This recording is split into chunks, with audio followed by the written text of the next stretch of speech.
Hello, this is Will here for Global Warming 101 Expeditions. It's April 25th, 27th day of the expedition of chopping through ice. We finally made it to the remnant of the Isles ice shelf. We saw it in the distance about 3-4 miles away. It looked like a low-lying mesa to the northwest, almost like a little bit of land. It was just a much more of a dramatic front than I expected. It was about a 25-foot wall of ice that was fairly drifted over, had a real sharp edge to it. And it's almost, to me, it was almost like a little bit like a Jules Verne science fiction movie, because this thing does not belong here on the pack ice. It was kind of a comparison of the pack ice, and then we skied up into the drifts onto the Isles itself. It was like going from the sea ice, pack ice, up to an ice cap. It was real flat, windswept. Definitely a different type of an environment. And right underneath us at the moment is Isles, roughly 10,000 years old, and an average depth of something like 40 feet of ice, old ice. It's an ice shelf, or once was an ice shelf that's now broken off. It's an ice island at the moment.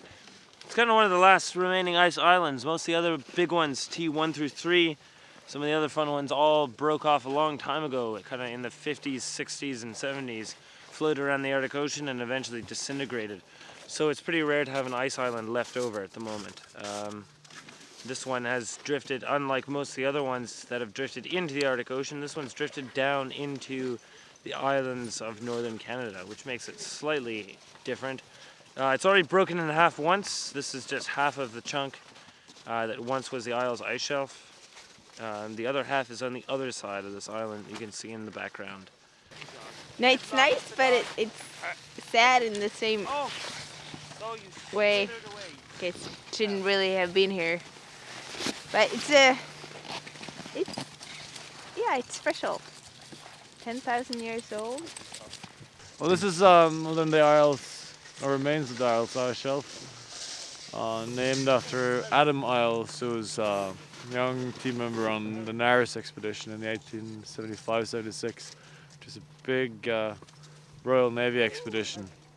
They didn't fare too well. They got the furthest north record, and then they did a big manhole along the northern coast of Ellesmere. And Adam Isles was one of the sled commanders on that manholing expedition. They were stopped after a month or so with scurvy. They got hit pretty hard with scurvy, and had it not been for a Greenlander called Hans Henrik, who managed to shoot a couple of seals, they probably would have all perished. The fresh seal meat saved them. Anyway, Adam Isles then put his name on the Isles Fjord in northern Ellesmere, and hence also this piece of ice that is now far away from the Isles Fjord. But at the moment, I don't think it's grounded, because we're pretty far away from shore and it's not all that deep. But it's definitely stopped moving. It's been frozen into the deep pack ice and it's not going anywhere for a while. Maybe this summer, if things get flowing again, it might shift further south and then continue melting. At this point, this thing's gonna melt. I'm not sure how soon. Chances are it'll break up before into smaller and smaller pieces and then eventually completely disintegrate. So its 10,000 year life is coming to a sad and bitter end. I heard that this ice is 10,000 years old. It was laid down during the last ice age. It broke off August of 2005, I believe. It drifted during the last 2 summers, ended up right here. It'll eventually disintegrate. It was the size of Manhattan when it broke off. I think it's probably, judging from the size of it, this might be 2/3 of that size. We'll know more tomorrow. We're going to dog sled across it. It looks like to the northwest is the longest axis of it. We can't see pack ice in that direction, but we're camped on the southeast side of the ridge. Right, the ridge is right above us here. We're doing some ice climbing on it this evening.